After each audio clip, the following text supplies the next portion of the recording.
Hi అండి. Welcome back to happy recipes. నేను మీ స్వప్నని. ఈరోజు వీడియోలో గుజరాతీ స్పెషల్ మొహంతల్ స్వీట్ చూపిస్తున్నానండి. చాలా సింపుల్గా చేసేసుకోవచ్చు. ఒక కప్పు శనగపిండి ఉంటే చాలు, పావు కప్పు నెయ్యితో సింపుల్గా అయిపోయే స్వీట్ రెసిపీ. హోలీ పండగకి ఇంట్లోనే హెల్తీగా ఇలా స్వీట్ చేసుకోండి, కడుపు నిండా తినేసేయచ్చు. అలాగే ఇంట్లో చేసుకున్నామంటే హెల్తీ కూడా, ఒకటికి రెండు ఎక్కువే తినేసేయచ్చు. చాలా సింపుల్గా కూడా అయిపోతుందండి. తక్కువ టైంలో డెఫినెట్గా ట్రై చేయండి. లేట్ చేయకుండా వీడియోలోకి వెళ్ళి చూసేయండి. మరి ముందుగా ఒక ప్లేట్ తీసుకొని దాంట్లోకి ఒక కప్పు శనగపిండి తీసుకోవాలి. శనగపిండి మీరు షాప్లో కొన్నదైనా పర్వాలేదు, శనగపప్పుతో మిల్లుకి పట్టించిన పిండి అయినా పర్వాలేదండి. వీలైతే జల్లించుకొని తీసుకోండి. నేనైతే ఆల్రెడీ జల్లించుకున్న పిండి కాబట్టి డైరెక్ట్గా వేసేసుకున్నాను. ఇప్పుడు దీంట్లోకి 2 టీ స్పూన్ల పాలు వేసుకోవాలి. అలాగే 2 టీ స్పూన్ల నెయ్యి వేసుకోవాలి. ఇలా పాలు, నెయ్యి వేసుకొని ఈ 2 కూడా పిండికి పట్టేలాగా వేళ్ళతో మాత్రమే ఇలా రఫ్ చేసుకుంటూ కలుపుకోవాలండి. గట్టిగా ప్రెస్ చేసుకుంటూ అరచేయితో కలపొద్దు. ఇలా వీడియోలో చూపిస్తున్నట్టు వేళ్ళతో మాత్రమే రఫ్ చేసుకుంటూ పిండికంతా బాగా పట్టేలాగా కలుపుకోవాలి. పిండికి పట్టినాక స్ట్రక్చర్ మారిపోతుంది. మీకు చూపిస్తాను చూడండి. ఈ విధంగా అవుతుందనమాట. ఇలా అవ్వాలి. కాబట్టి వేళ్ళతో కలుపుకుంటూ పిండికి బాగా పట్టేలాగా కలుపుకోవాలి. ఇప్పుడు దీన్ని మీరు కావాలంటే జల్లెడ చిన్నది ఉందనుకోండి, స్ట్రెయినర్ లాంటిది, దాంతో జల్లించుకోవచ్చు. లేదంటే ఇలా మిక్సీ జార్‌లో వేసుకొని ఒక 2, 3 సార్లు పల్సిచ్చుకుంటూ తింపుకుంటే మనకిది రవ్వ రవ్వలాగా వస్తుందనమాట పిండి. చూడండి, ఇప్పుడు దీన్ని ఒక 2 సార్లు బాగా పల్సిచ్చుకుంటూ తింపుకోవాలి. ఉప్మా రవ్వ ఎలా ఉంటుందో అలా సన్నగా రవ్వలాగా ఉంటుందనమాట. పిండి అలా రావాలి. అప్పుడే మనకు స్వీట్‌కి పర్ఫెక్ట్‌గా వచ్చినట్టు. చూడండి, వీడియోలో చూపిస్తున్నట్టు ఈ విధంగా ఉండాలి. ఇలా అయిన పిండిని పక్కన పెట్టేసుకొని నెక్స్ట్ స్టవ్ పైన అడుగు మందంగా ఉన్న ప్యాన్ ఏదైనా పెట్టుకోండి. లేదంటే ఇలా నాన్ స్టిక్ ప్యాన్ అయినా పెట్టుకోండి. అది వేడయ్యాక దాంట్లోకి పావు కప్పు నెయ్యి తీసుకోవాలండి. పావు కప్పు నెయ్యిలో 2 టీ స్పూన్లు ఆల్రెడీ పిండిలో వేసుకున్నాం కదా, మిగతాది దీంట్లో వేసేసుకోవాలి. వేసుకొని మనం గ్రైండ్ చేసుకున్న పిండిని కూడా వేసుకోవాలి. వేసుకొని లో ఫ్లేమ్‌లోనే పిండి అంతా ఉండలు లేకుండా నీట్‌గా నెయ్యిలో కలిసేలాగా కలుపుకోవాలి. కొంచెం స్లోగానే పడుతుందండి. ఇది కొంచెం టైం ఎక్కువ పడుతుంది. ఇది బాగా వేగి కలర్ మారి అలాగే మంచి స్మెల్ వచ్చే వరకు ఫ్రై చేసుకోవాలి లో ఫ్లేమ్‌లోనే. మొదట్లో ఇలా కొంచెం గట్టిగా ఉంటుంది. మనం కలుపుతూ ఉండగానే మనము ఇలా కలుపుతూ లో ఫ్లేమ్‌లో ఫ్రై చేసుకుంటూ ఉంటే ఇది కాస్త ఇంకా లూజ్ పడుతూ ఉంటుందండి. చూడండి, ఇలా వీడియోలో చూపిస్తున్నట్టు. నాకైతే ఇక్కడ ఒక 10 నిమిషాల నుంచి 15 నిమిషాల టైం పట్టిందండి ఇది ఫ్రై చేసుకోవడానికి.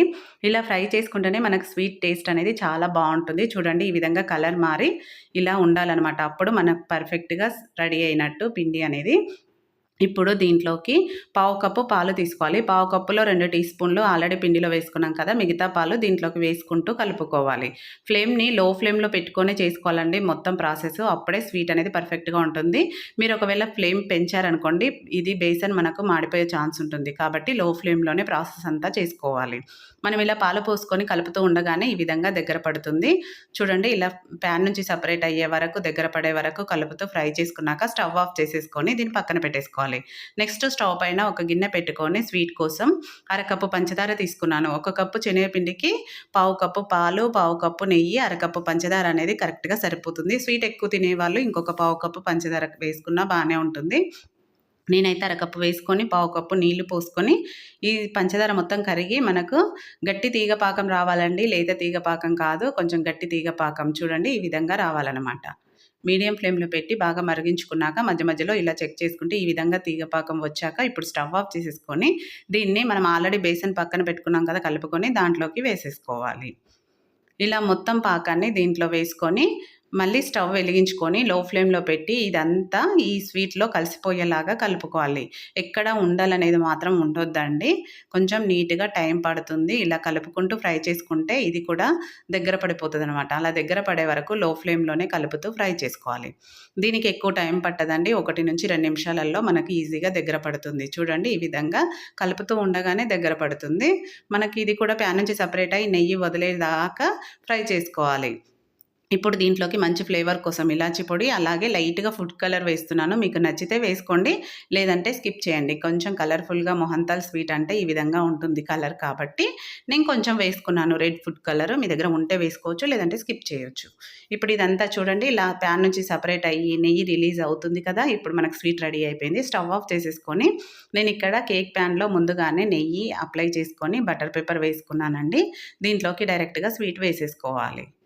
ఇలా వేసుకొని దీన్ని ఈవెన్‌గా స్ప్రెడ్ చేసుకోవాలి. అలా అని గట్టిగా నొక్కి పెట్టొద్దండి. జస్ట్ ఈవెన్‌గా స్ప్రెడ్ చేసుకోవాలి అంతే.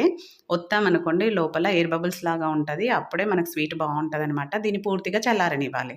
చూడండి పూర్తిగా చల్లారినాక చూపిస్తున్నాను.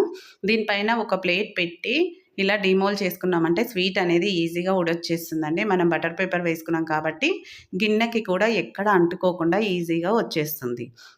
ఇప్పుడు ఈ స్వీట్ పైన బటర్ పేపర్ తీసేసి మీరు కావాలంటే డ్రై ఫ్రూట్స్ పెద్దవి అలానే వేసుకోవచ్చు. నేనైతే సన్నగా క్రష్ చేసుకొని వేసుకుంటున్నాను ఇలా. చూడ్డానికి బావుంటుంది. అలాగే పిల్లలు తీసివేయకుండా డైరెక్ట్‌గా తినేస్తారు కాబట్టి ఇలా సన్నగా స్ప్రింకిల్ చేసుకున్నాను. ఇలా చేసుకున్న దీన్ని పీసెస్‌గా కట్ చేసుకోవాలి. మీకు ఇలానే కట్ చేయాలని ఏం లేదండి. మీకు నచ్చిన సైజులో కట్ చేసుకోవచ్చు. లేదంటే ఇలానే కూడా తినేయొచ్చు. పెద్ద పెద్ద పీసెస్‌గా కూడా చేసుకొని తినొచ్చు. గుజరాతీ స్పెషల్ అండి మొహంతల్ స్వీటు. చాలా సింపుల్‌గా అయిపోతుంది. టేస్ట్ కూడా చాలా బావుంటుంది. చూసారు కదా ఇంగ్రీడియెంట్స్ కూడా ఎక్కువ అవసరం లేదు. అన్నీ ఇంట్లో ఉన్న వాటితోనే హెల్తీగా చేసుకోవచ్చు. కాబట్టి ఈ హోలీ పండగకి తప్పకుండా మీరు కూడా ట్రై చేయండి ఇంట్లో. 1కి 4 ఎక్కువే తింటారు. 2, 3 రోజులైనా స్వీట్ బయట పెట్టినా పాడవదండి. అదే ఫ్రిడ్జ్‌లో గనుక పెట్టుకుంటే వారం రోజులైనా ఉంటుంది. చాలా టేస్టీగా ఉంటుంది. డెఫినెట్‌గా ట్రై చేయండి. ట్రై చేశాక మీకెలా కుదిరిందో ఫీడ్‌బ్యాక్ పెట్టండి. అలాగే నచ్చిందా వీడియో? నచ్చితే లైక్ చేయండి. మీ ఫ్రెండ్స్, రిలేటివ్స్‌తో షేర్ చేసుకోండి. మరిన్ని టేస్టీ రెసిపీస్ కోసం మన హ్యాపీ రెసిపీస్ ఛానల్‌ని వెంటనే సబ్స్క్రైబ్ చేసుకోండి. హైప్ ఇయ్యడం కూడా అస్సలు మర్చిపోకండి. తప్పకుండా హైప్స్ కూడా ఇవ్వండి. Thank you for watching. మరో మంచి వీడియోతో మళ్ళీ మీట్ అవుదాం.